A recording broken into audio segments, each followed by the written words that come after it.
है सर, क्योंकि अभी मैं डॉक्टर नहीं हुआ हूँ, अभी मेरा पीएचडी चल रहा है, तो thank you sir. Thank you. तो मैं लखनऊ यूनिवर्सिटी का स्कॉलर हूँ और मैं ये भी बता दूँ कि मैं आरआई का भी स्टूडेंट रहा हूँ सर। 2019 सर, एमएड 2019 2019 कोरोना काल। उसके बाद आया, उसके बाद बिफोर कोरोना सर। मेरी डिग्री वैलिड है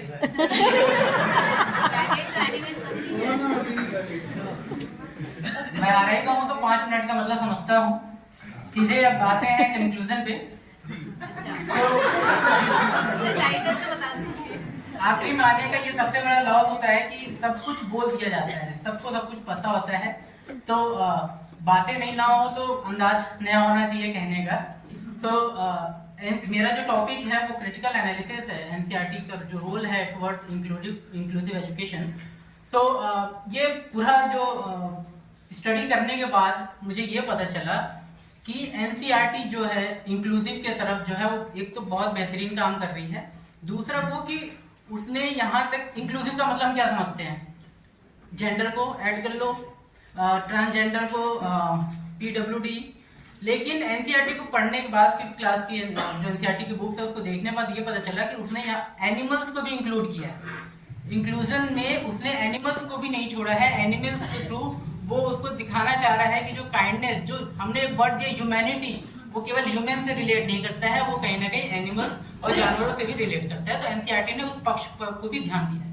और दूसरा कंटेंट एनालिसिस जो है देखते समय करते समय ये पता चला कि जैसे हम लोग उस समय के हैं, तो बहुत पुराने नहीं हैं, लेकिन हम लोग के क्लासेस में मदन और कमला का लेसन हुआ करता था। मदन बाजार जाता था, कमला घर पे माला करती थी और भाई से रिक्वेस्ट करती थी कि मेरे लिए भी कुछ लेते आना।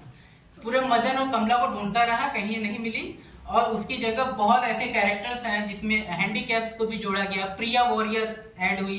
तो बहुत सारे ऐसे कंटेंट में जो डेवलपमेंट है वो मैंने थ्रू स्टडी में एनालिसिस किया है। और तो कुछ इनिशिएटिव्स हैं एनसीईआरटी के, जो कि जैसे ई पाठशाला हुआ, उसके थ्रू आप घर में बैठे बैठे टीचर्स, स्टूडेंट, पेरेंट्स और यहाँ तक कि एजुकेटर्स भी सीख सकते हैं। क्योंकि पेरेंट्स भी एक ऐसा पक्ष है जिसपे हम लोग हमेशा रहा है कि स्कूल में क्या सीखते हो, स्कूल में क्या सीखते हो। स्कूल में हम 7 से 8 घंटे 6 घंटे तक रहते हैं, बाकी पूरे दिन हम घर पे रहते हैं। तो पेरेंट्स को भी एजुकेट करने का काम एनसीईआरटी ने किया है। दूसरा जो हमने बात किया कि एनसीईआरटी जो है अपने पॉलिसीज के थ्रू टीचर्स को समझाना चाह रहा है इंक्लूसिव क्या है, और बुक्स और किताबों के थ्रू स्टूडेंट को समझाना चाह रहा है कि इंक्लूजन क्या है। इन दोनों पक्षों का ध्यान रखना है एनसीईआरटी में।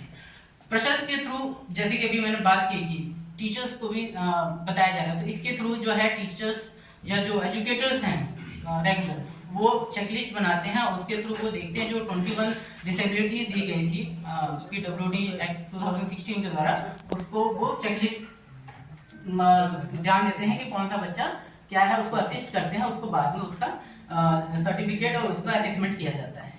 बरका के थ्रू जैसे यूडीएल बेस्ड रीडिंग, इसमें क्या है कि हम 4th क्लास तक के लेवल को हर जो अभी हमने बात की कि हर जो वर्ग है वो उसमें इंक्लूड हो।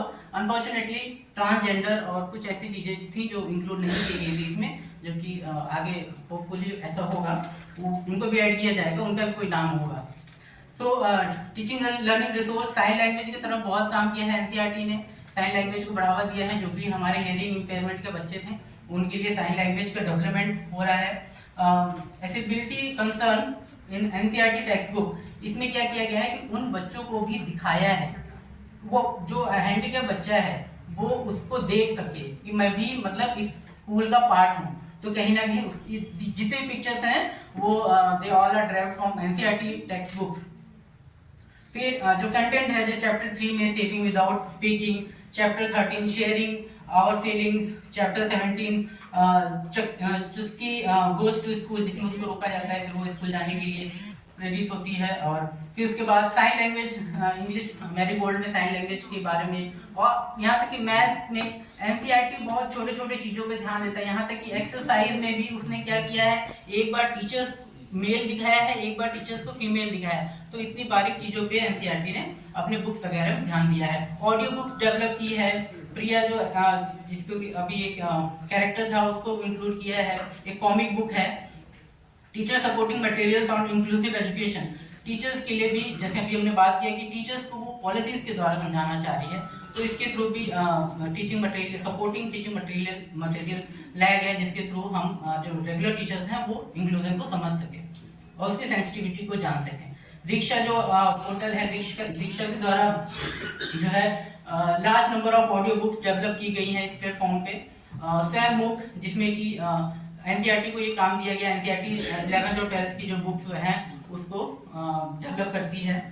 तो निष्ठा के थ्रू भी टीचर्स को, हेडमास्टर्स को इंक्लूजन के तरफ उसके सेंसेशन को समझाया और सिखाया जा रहा है। वर्चुअल रियलिटी जो कि आजकल एआई है और इसके बिना आजकल कोई भी काम जो है थोड़ा मुश्किल है, तो इसको भी इंक्लूड किया गया है, एआई को भी। और टेक्निकल मैथ बुक, जो कि बच्चे हमारे दिव्यांग होते हैं, जो देख नहीं सकते, सुन नहीं सकते, उनके लिए सुन नहीं सकते, उनके लिए तो साइन लैंग्वेज होता है। ये इस बुक को बच्चे टच करके, और जो बच्चे देख नहीं पाते हैं उसको ये ब्रेल, हाँ सर, 6वीं 7वीं 8वीं की किताब।